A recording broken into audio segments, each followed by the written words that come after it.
डल्ले भात खाइदिनु न बाबा अनि गरेर डल्लेर खाइदिन्छु नि आजको हाम्रो खाना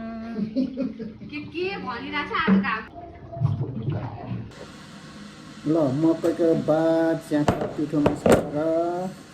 सिस्नो धनियाँको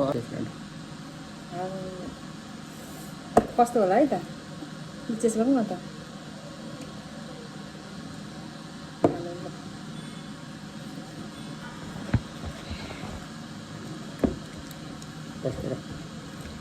मिठो भएछ होइन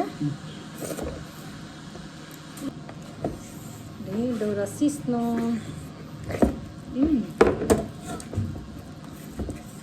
धनिया लसुनको अचार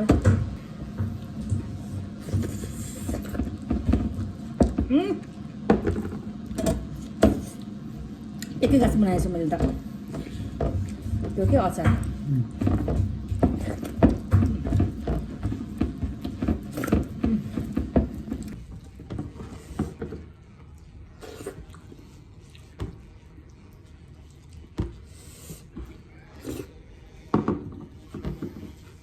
उडाबाट ल्याएको सिक्नु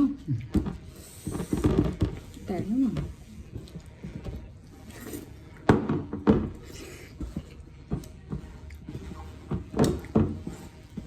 टक्क सक्यो है मेरो बानी चाहिँ यस्तो छ है